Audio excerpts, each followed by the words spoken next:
Hello बच्चों, welcome to my YouTube channel. तो मैं आज आपको ट्रिग्नोमेट्री टेबल बनाना सिखाऊंगा, जो कि हमारे एक्सरसाइज 1.2 में वेरी इंपॉर्टेंट टेबल है। बिना टेबल के आप इस क्वेश्चन को एक्सरसाइज 1.2 नहीं कर सकते। ठीक है, अब आपको रही बात कि टेबल कैसे हम याद करें। देखो, कुछ हम टेबल को याद करेंगे, हम किसी के भी रेशियो को याद करेंगे ना, तो हमें होगी प्रॉब्लम, क्योंकि हम भूल भी सकते हैं। तो इससे अच्छा हम उस टेबल को बनाना सीख जाएं, तो वो हमारे लिए आगे के क्वेश्चनों में या कितने भी क्वेश्चनों में हमारे लिए वो बेनिफिट होगी। ठीक है, तो हम सबसे पहले टेबल कैसे बनाते हैं। देखो, टेबल बनाने के लिए सबसे पहले आपको कुछ चीजें याद रखनी पड़ेगी। ठीक है, जैसे मान लो कुछ डिग्री याद रखते हैं, जैसे 0 degree, 30 degree, 45 degree, 60 degree, 90 degree. Class 10 तक तो 90 डिग्री तक ही काम है, उसके आगे भी डिग्री होंगी। And sine, cos, tan, cot, sec, cosec, ये 6 क्या होते हैं? ट्रिग्नोमेट्री रेशियो होते हैं, जो कि मैंने आपको इंट्रो में उसके पढ़ा रखा है एक्सरसाइज चैप्टर 8 में। ठीक है, तो अब हमारे पास एक भी यहाँ पे कोई भी डिजिट नहीं दे रखी है। सबसे पहले डिजिट बनाने के लिए सबसे पहले आपको क्या करना है, यहाँ पे इस साइन यहाँ की जो टेबल है, इसको बनाने के लिए आपको एक चीज याद रखनी है, 0 से लेकर 4 तक के नंबर याद रखना है। ठीक है, 0, 1, 2, 3 एंड 4। अब इन सभी नंबरों में हमें 4 से डिवाइड करना है, तो मैंने इन सभी नंबरों में किया 4 से डिवाइड किया। ठीक है, डिवाइड कर दिया, इसको 4 से डिवाइड कर दिया। ठीक है, अब इस पर क्या लगा देना है? स्क्वायर रूट लगा दो। ठीक है, इस पर लगा दो स्क्वायर रूट। देखो, इस पर मैंने लगा दिया स्क्वायर रूट लगा दिया। ठीक है, अब इसका सॉल्यूशन करते हैं। ठीक है, 4 को डिवाइड हम 0 से करेंगे तो सिंपल सी बात है, हमारे पास आएगा 0, और 0 का स्क्वायर रूट होता है 0। ठीक है, अब रूट 1 का जो स्क्वायर रूट होता है, तो रूट 1 का स्क्वायर होता है 1 और 4 का स्क्वायर होता है 2। ठीक है, इसको तोड़ दिया गया। ठीक है, मैंने रूट 1 को अलग तोड़ दिया और रूट 4 को अलग तोड़ दिया, तो रूट 1 का स्क्वायर रूट 1 होता है और रूट 4 का स्क्वायर रूट 2 होता है। अब 2 1 जा 2, 2 2 जा 4। देखो, अभी मैंने बताया था रूट 1 का स्क्वायर रूट 1 होता है और रूट 2 का स्क्वायर रूट आप लेंगे तो रूट 2 ही रहेगा। ठीक है, बिकॉज़ ये एक इरेशनल नंबर है। एंड यहाँ पे क्या हो जाएगा? रूट 3 हो जाएगा और 4 का स्क्वायर रूट कितना हो जाएगा? 2 हो जाएगा।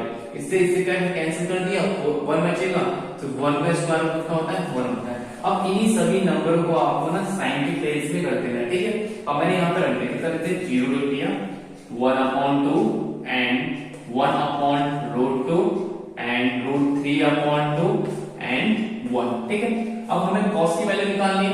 जैसे हमने साइन को यहाँ पे लिख रखा है ना, ठीक, अब इस साइन का टोटल हम उल्टा कर देंगे। ठीक है, तो यहाँ पे उल्टा करके यहाँ पे क्या लिखेंगे? इसको 1√3/2। ठीक है, 1 मैंने यहाँ पुट किया, √3/2, 1/√2 एंड 1/2 और 0 कर दिया। ठीक है, अब रही बात 10 की।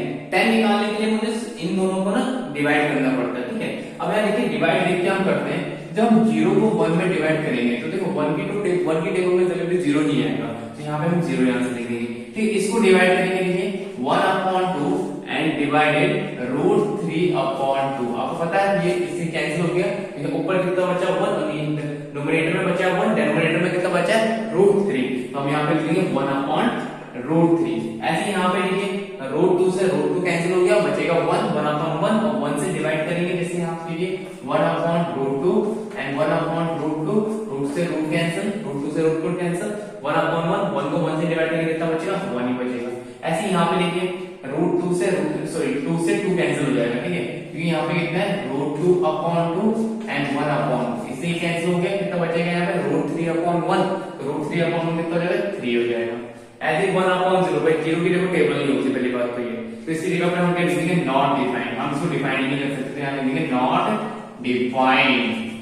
अब ऐसे कॉट निकालना है, तो आपको जैसे आपने 10 को लिख रखा है, ठीक, नॉट डिफाइंड को यहाँ पे, √3 को यहाँ पे, 1 को यहाँ पे, 1/√3 को यहाँ पे, 0 को वहां पे, मतलब जो आपने फॉरवर्ड में लिखा है इन सभी को बैकवर्ड में लिख देना है।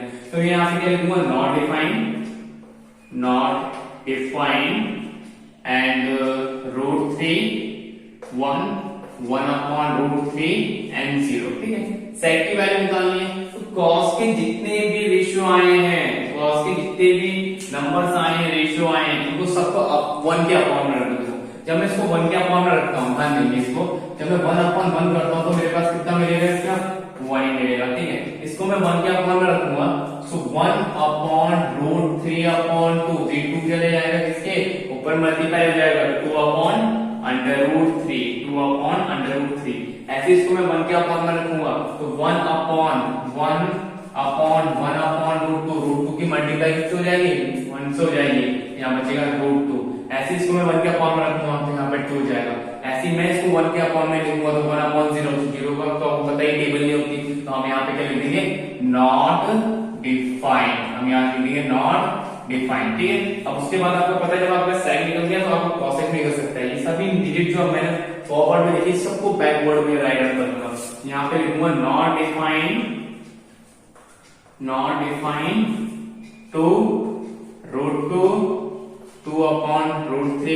1। ठीक है, तो ये जो टेबल है आपके क्लास 10 के उसमें मार्क्स एग्जाम में बहुत ही इंपॉर्टेंट है। आप इस टेबल को 2 या 3 या 4 बार बना लेंगे ना, तो आप इस टेबल को ज्यादा से ज्यादा 5 मिनट में इसको बना के अपने एग्जाम में आप इसको कर सकते हैं। ठीक है, तो थैंक यू।